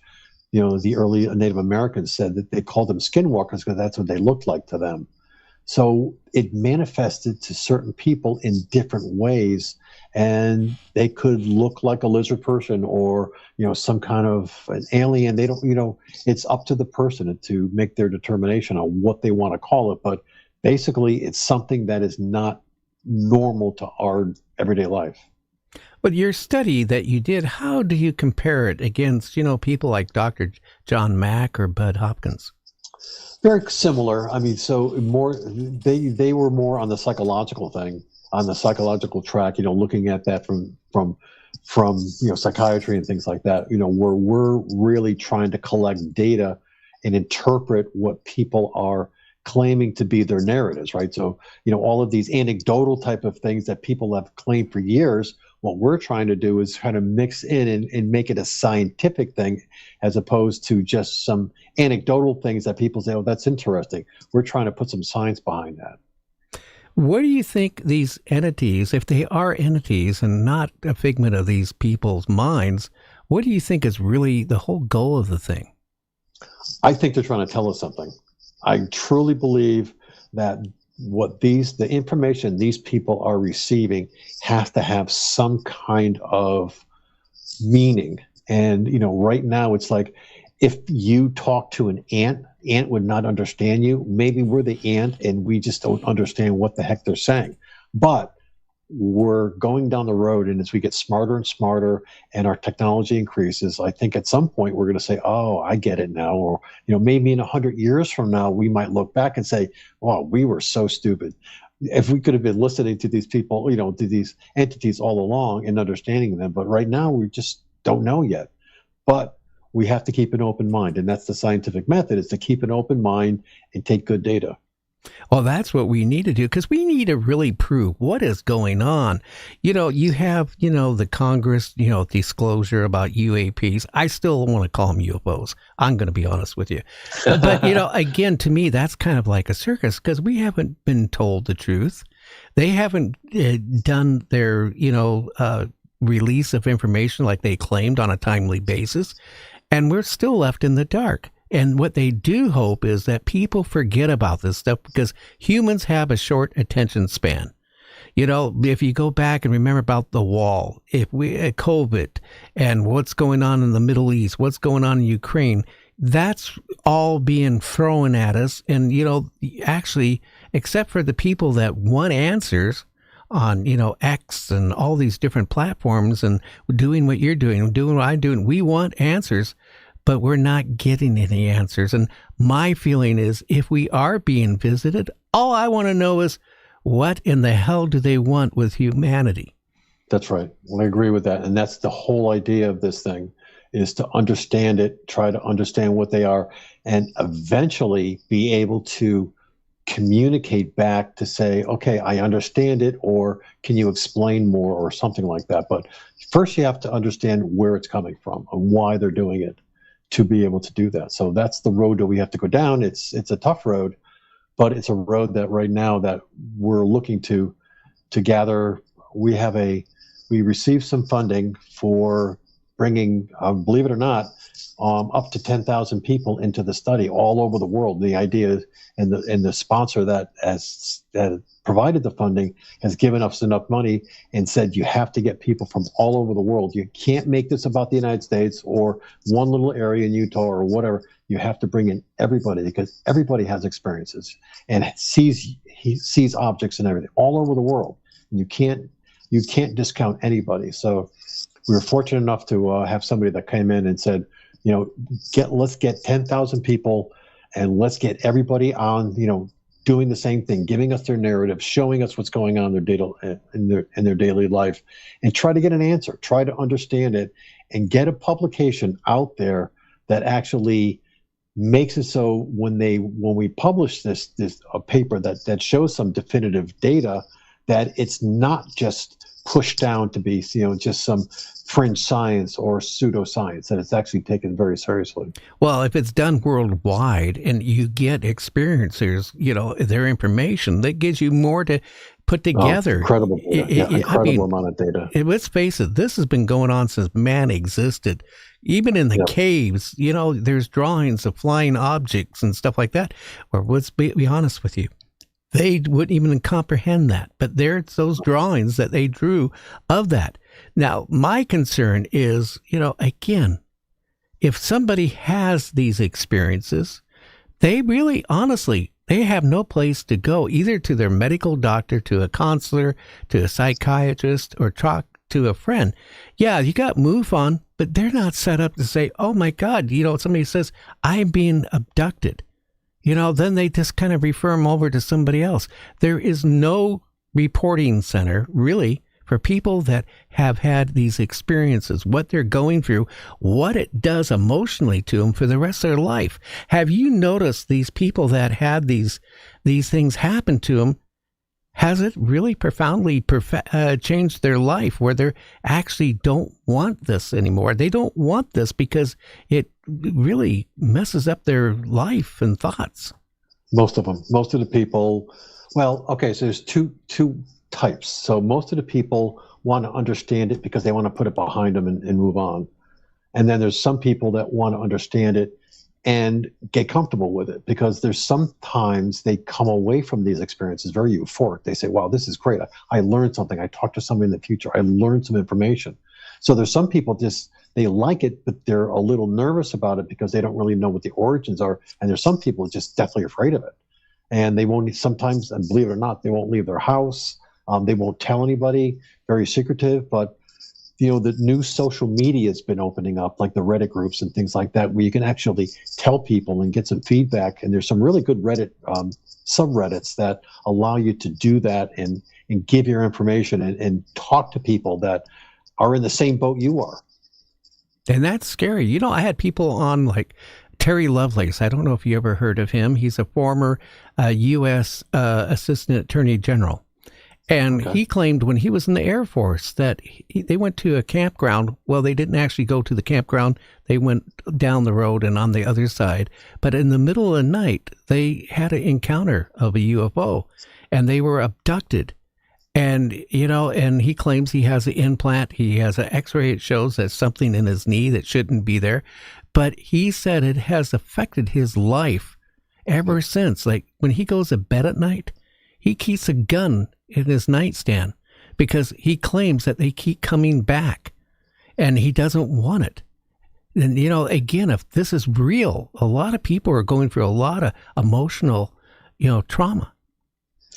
I agree. So just to let you know that a lot of the people that you wouldn't even suspect have these profound experiences. I mean, highest levels of government, highest levels of the military, and I've worked with a lot of these people. So don't think that you're alone. It's just like only this, like the regular people have these. I mean, some of the highest people in government and in military have these situations, and in business too. So you're not alone. In fact, there's a statistic floating around that's been growing for the past 10 years that over 70% of the population of the world have had an experience in their lives. That's scary. That's crazy, right? That's which means that they're not the normal people are the people that have experiences. I mean, because they're their predominant group. So then you look and say, well, how come I can't have an experience? I would love to have an experience. No, you wouldn't. I can tell you, you would not. I mean, again, many people I've talked to through the years that claim that they were either abducted, or even Whitley Strieber. I don't know if you ever talked to him, but his encounters through the years and what's going on, it really messes with your mind. Yeah. Now, Dr. Jim, do you have a website you want to share, or anything you want to share to the listeners? So I did a couple things. Should I just put it in the chat? You can put it in the chat, or you can tell everybody. Yeah, so we have a website called experiencerstudies.com, and I put it in the chat, and there's an educational thing that goes through how we did our first, all the results of the first one. So I'll put a bunch of stuff in here, and you can look at it, come to the site, read some of the articles that have been published. Like I said, the phase 1 study was completely documented, put out there. There was another study that we did on a property that was inundated with orbs almost on a weekly basis, that we collected some amazing data. That is the question I got to ask you, and I forgot. You just opened up okay, real quick, I'll say, has any of these people that, again, with the study, with what was going on, seen orbs in their room or orbs around them? Oh, absolutely. Yeah. In fact, we have, like I said, one of the studies, somebody came to us half a year ago and said that we are getting orbs around our house constantly. We don't know what to do. We've got so much footage. And so what we did is we went and we instrumented that property, and we found out when the orbs appear, there is a significant change. If you would you mind if I share the screen one more time? Yeah, go ahead. So there is I just want to just really quickly show you this. Just to answer your question in a way that, so what we found out that these people were recording orbs, and they were just orbs that were constantly in their backyard, not specifically in their backyards, but they were viewable from their backyards.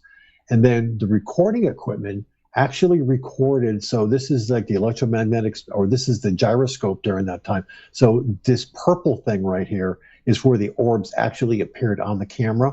And then the sensors actually went crazy during that time.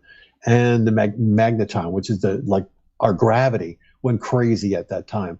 The electromagnetic spectrum peaked at that time, where normally it's very, very quiet, and then the gamma peaked at that time as well. So we have a lot of this kind of situation where orbs would appear, and then people would record them at the same time.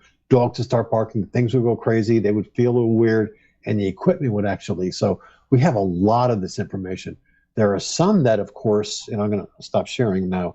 There are some people that, of course, have claimed that, or actually have witnessed and taken with their camera inside of their houses.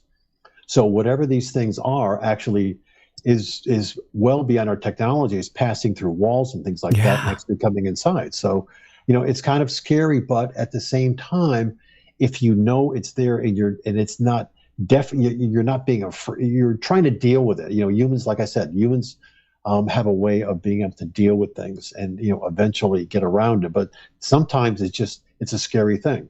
Well, it is for the average person. If you had an orb, you were say you were smoking out on your deck, and you go in the house and you saw an orb outside, and it followed you right through the window, right through your wall into the living room. I would, I'd be underneath my bed at that point. That's just me. It's a scary thing. And luckily, these people have this equipment that allows them to also record at the same time. So they're getting indication that they're not seeing, this is not an aberration, or this is not something they're making up in their head. So, a lot of these people are worried that they've got some neurological problems, and come to find out that, they don't really. These are things that are somehow being transmitted into their brains that allows them to see these things. And that's right now what we're trying to get more data on, to understand why these things are happening. And just think, a lot of these people, too, that's happening to, maybe they're not coming out and telling what they actually seen because they're scared to. Scared, right. Yeah.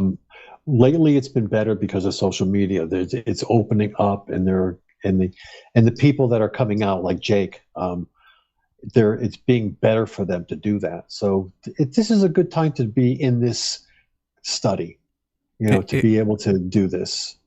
Well, Again, I want to thank you for what you're doing. And again, do you have a website you can share? I put it in the chat. Well, go ahead and just tell the people too, because don't forget, we're heard on all the apps and on some radio stations. So you got to go ahead and say it. Yeah. So the website is experiencer-studies.com. And it's just Experiencer, EXPERIENCER-studies, STUDIES.com. Or you can just basically Google my name, Jim Segala, and you'll come up with the link for it. And it's got all the data that we have to look at. It's all public knowledge and things like that. So, I encourage anybody to get on there. If they have questions, there's a place to drop us a line and say, I'd like to talk to you and, get some information. I've had some crazy things happen to me and I want somebody to talk to. So that's kind of what it's for. Well, Jim, I want to thank you so much for coming on. Oh, it's my pleasure. It was great. A lot of good questions, by the way. Okay, sir. You have a great weekend, will you? Thank you. Okay. Keep looking up in the sky, will you? Okay. Okay, my friend. You take care. Okay, bye-bye. Well, JC, just think about that. I mean, with all your experiences, being a ghost hunter and all that, what have you ever seen any orbs or anything like that?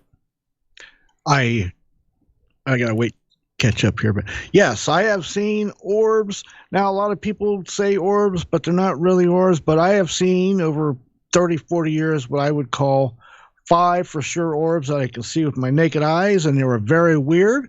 They illuminate from within, and they kind of undulate. I got one of them on video, actually. Couple on video to prove it. But yeah, listen, when you see them, it's very breathtaking. Well, a lot of people, seen orbs that, like I said, follow them into their bedroom at night, wake up and there's an orb over their bed. I just can't believe it's a ghostly type of thing. I think we're actually being monitored as people are being selected. And I don't know, maybe they're, as he did a study, Dr. Jim did a study, maybe these entities are doing studies on us. Yeah, because think about it. We send orbs out to do things, or not orbs, but kind of like probes that would be considered an orb if may look like an orb.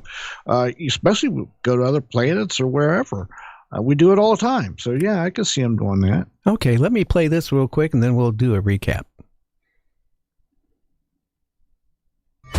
From the great Northwest, the call lines are open. Have a question for our guest? Now's your chance to ask it. Live, unscripted, and uncensored. The U.S. line, 253-203-6777. The wild card line, 253-527-0283. The answers you seek may be just one call away. Join the conversation if you dare. And if you dare, give me a call. I want to hear about your encounters. Have you ever seen an entity? Have you seen orbs go through from outside inside your house or apartment or wherever? Again, let's be honest with you. Something is going on, JC. And, we have, Congress doing their UAP thing, but we need, like Jim did all this research and plans to do more. We need more research, and we need to dive deeper, because I want to know, besides them being with people, I want to know if the people are being abducted and taken aboard craft and experimented on, because so many people, as claim that they have been abducted, like Whitney Strieber, Terry Lovelace, and on and on and on that we have had on through the years. It scares me. And like I was telling Dr. Jim, there's no place really to report it. What are you going to do? Call off the UFO Reporting Center? You're going to call off MUFON? Call them up? They're going to just basically take your report and say goodbye. Yeah, there's a lot of similarities, as a matter of fact, with that and with the paranormal ghost hunting field, because somebody's got paranormal problems. It's the same thing. Who do you call? You're right. It's not written on somebody's van somewhere that says Mystery Machine. It's not in the yellow pages. So it's very hard. And this is a big country, big world. And this stuff is worldwide. Yeah, but you realize what it does to a person emotionally when they, have had an encounter. You know, again, a lot of these people say, oh, yeah, they took me aboard the craft. They opened me up. They put needles in me. They did this. I was screaming in pain. I heard other people scream in pain. But then after it's over, right, these ETs grab them by the hand, give them a tour of the spacecraft, or they tell them, you know, you got to help your planet. Otherwise, your planet is not going to be around. But why? Why do they keep doing this? Why, through the centuries, and probably going back to caveman, let's be honest here, are we an experiment? Yeah, listen, Come on, Art, give a call. Yeah, go ahead. Oh, you got a call? No, I told Art if he's listening to give us a call. Yes, listen, it affects people, affects families. I've seen families cuddled up in one room at night because they've all been affected. So, yeah, very psychological effects that it has, not along with, rather, the physical effects. Well, a lot of these people I interviewed long before I got connected with you, when I was doing regular commercial radio, you know, they said that a lot of these people would say it destroyed their marriages, their relationship, because when they went to bed at night, they couldn't sleep.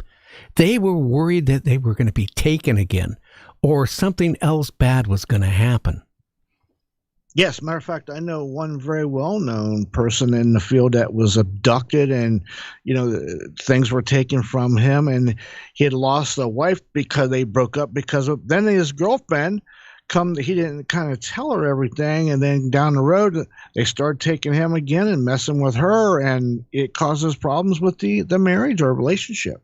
Well, you know, again, we've had people say that the entities would come into their bedroom and even sexually, you know, do things to them. I mean, you know, like Whitney has said that right over the air on our show, that the entity would come and, you know, and do things. What is the whole purpose of this? You know, that's the scary part. But could you imagine that if you were abducted, JC, won't you have problems sleeping at night? Well, yeah, that would cause problems. It would make you very hesitant every time you see the sun going down, because you know what? Eventually, I'm going to be going to bed, and then you're going to be so anxiety-ridden, be going into your bedroom. I mean, everything is going to be bad. Look at Terry Lovelace. He had a gun and a flashlight. Yeah, but you remember his case when we interviewed him a couple of times. He talked about when he was taking on that craft. You remember the vats with humanoids in those vats? I remember very detailed what he said. Yes, I do. And the naked people screaming? Yeah, and to me, the scary thing about that whole scenario, they were totally paralyzed, except you can move your eyes and you're on a conveyor belt, okay? And you're in line. You know what's at the end of the line was that, you know, the table, like you would see in an emergency room, and you're passing all these things that you're seeing in these glass tubes entities, and all the ETs were just ETs. There were humans wearing orange jumpsuits like they were military like jumpsuits. Yeah, they were like collaborating. So you're hearing all these screams. You can't move nothing but your eyes, and you know at the end of that conveyor belt, it's your turn to get on the table. Remember Calvin Parker? You know, when I interviewed him before he passed, he said, when I asked him, you know, because he was abducted, him and his friend were taken aboard a craft. He talked about it was all well lit and sterile looking. But then, you know, when he was experimented on, I asked him, I said, what did you feel? Did you feel like they were here to help mankind, or were they evil? And his answer was he thought they were evil. Yeah, and then the ironic part about that was, because I talked to him a few times too, the one robotic ET, which he thought was a female, had these long fingers that tried to get down his nose or throat, and they got in a kind of a wrestling match. Yeah. Well, Art, if you want to call in and you have any questions or you want to share some of your experiences, you know the number. I was just reading chat. Again, you know, I keep saying, you have Congress doing their thing, right? But why didn't Congress, of course, they're defunded probably by now, but why don't they set up, if they really want to know if ETs exist, right? And talk about crash UFOs, why don't they do a thing where they can take reports of people that claim they were implanted or abducted And you also have somewhere they can refer the people for help. Can you imagine if you were abducted, JC, and taken on board a craft and they started, prodding you and putting needles in you and you're screaming in pain. They're naked on that table, right? And it's cold on your butt, by the way. And you're screaming, right? Of pain. And then afterwards, they pat you on the back and say, hey, you got to tell all your other friends that the way that your world is going, your civilization's going, it isn't going to be around much longer. I mean, when you think about that, what are they trying to prove? Yeah, and then what else with that whole scenario? A lot of them say the reason they scrub your brain is because they don't want you to have bad memories or bad times or have a rough afterwards. I don't know about that. I think they do that because they don't want they don't want to out themselves, or they don't want you telling other people what you're remembering. I don't know. There's so many ways this could go, but you're right. It affects a lot of families, and it's not all of it is very good. Well, a lot of divorces out of it. A lot of people, let's face it, they ended up in mental institutions years ago because they said they were abducted and taken aboard a craft. Yeah, if you said that 20 years ago to the wrong person, they would be at your house with that special white jacket with those straps. Yeah, you're going to get 5150, as they call it. But listen, I know several people. I know a couple sisters throughout the years. These beings or whatever were taking them and doing experiments on them, so much so that they eventually couldn't have children anymore. And the doctor would say, well, you've had many children, and they haven't had any. Different whole scenarios. Well, how about, I had a lady on years ago. It claimed that she was a virgin, but she was pregnant. And she claimed that an entity came into her apartment, walked right through the wall. And then it would visit her on a regular basis. There's a whole scenario like that. It makes you think. Well, look at the case in Brazil in 1957, where the young farmer guy, that the ET came down, the female, and they had things going on, relations, and that was in the 50s. That was before Betty and Barney Hill. Oh yeah. Well, tomorrow, who's my guest? What am I going to be talking about, JC? Well, I'm going to tell you right now, your guest is Mr. Rob Shelsky. He's coming back on, talking about time travel, alternate universes, time slips, and everything that goes with all that kind of fun stuff. And maybe even the old Mandela, what do they call it? Mandela, Effect. FX, yeah. Well, how about next week? Who do I have on next week? Now, I'm going into, I'm not going to go into it, but I'm going to miss Thursday's show because I have to go to the, outpatient. But how about Friday and Saturday? Who do I have?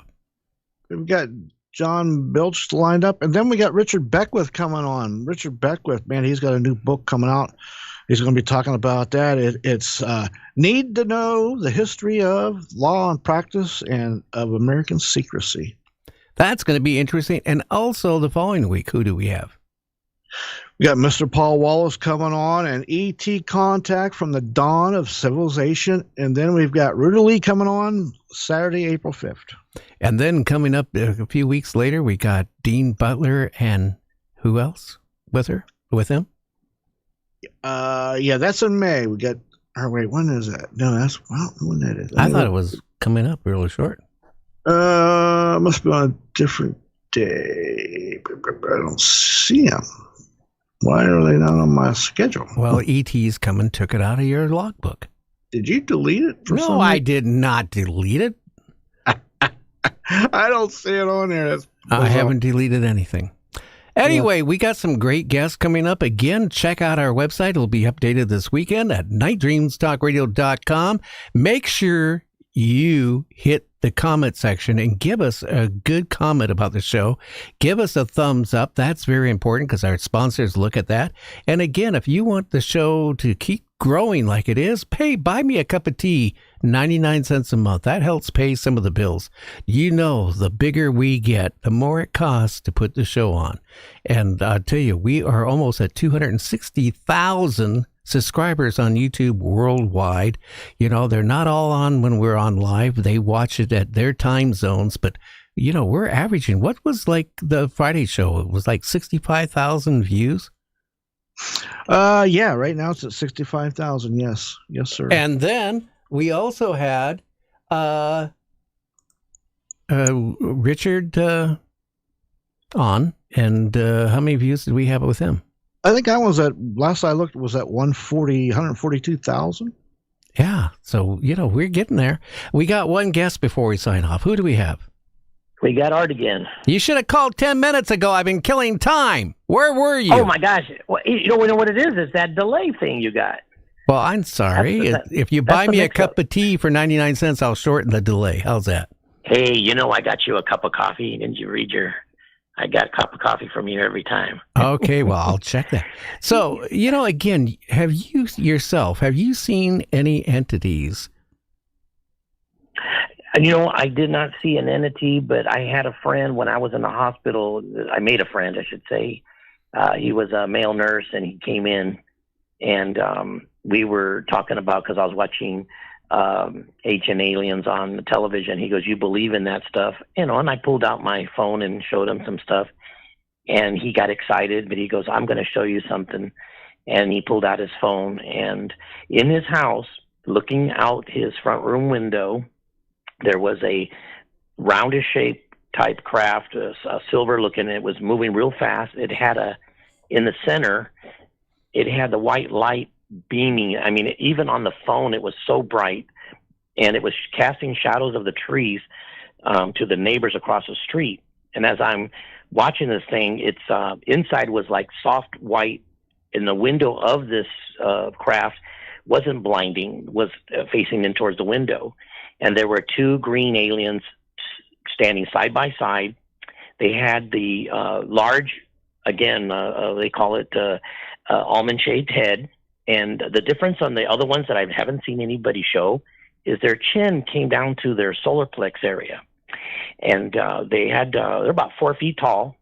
They had boxy shoulders, thin arms. They were standing side by side again. You couldn't see down to below their thigh area, but they were just staring in at him. And, you know, when just like watching it off his phone, you get a hypnotic feeling. And he was just videotaping actually about 45 seconds of this thing. And, you know, what the eerie part was, I was looking at thought was their suit, but I saw the little tiny scales. It was green. Their bodies were green, and I thought it was their suit. But if you ever get a lizard and you lift it up and look under the belly, those little tiny scales they got, and they're shiny, I guess because they rub on the ground a lot. Well, it was like that. It was shiny, and it was little tiny scales on their body, but their faces were olive smooth. Their heads were olive smooth, but big eyes, and you couldn't see their neck. But again, this was like 45 seconds, and then the phone just goes out, and then he said he don't remember anything other until he reviewed it and played it back. And that issue with that, those scales kind of reminds me of reptilian. So I'm just going to put that in my belief. And then when I went to the MUFON meeting, this woman came in a little late, and I looked up at her, and from afar, and my hair went up my neck, and I felt the left side of my brain kind of feel a little pushing to the right, a discomfort. And it was like 25 seconds my hair was up as she walked behind me. To make it short, after the meeting, she went up to the aisle in front of me, which we were in the empty area. She walks right in front of me, and then I just asked her, have you ever seen anything? And right away, her response is, every time I walk my dog around the lake where I live, and she told me where she lived, but, you know, she goes, an egg-shaped orb comes out of the water, moves around, and stops in front of me. So as I'm looking at her eyes, and I'm just right in front of her, they're going from human to reptilian. And a friend of mine that I met... You mean with a little slit in the pupil? Yes, it was going from human to reptilian. And as I'm staring at her, a friend of mine I met there, she comes looking to see what's going on, and she starts poking me in my rib, and she's looking right at it. And after the lady left, she ended up saying, I'm going home. But we would go to a restaurant after the meeting, and a group of us. But one month, because it's once a month, a psychic investigator came from MUFON. And I told her about some of my stuff. And then I said, oh, there's this lady I met. She had reptilian eyes. And they said, no, we studied her. She is a hybrid reptilian. So that's confirmation. And those two issues of something to do with reptilians, I believe it, in that sense that this guy I met, he had further videos that are compelling, and they're outside, they're close by, and and a paranormal in his house. And I did send you a picture of that, looked like some sort of light bar. I sent you the cigar shape that was real close to my balcony, and then there was a light bar in this one of your callers that I had called for you for the underground city. She has a picture of this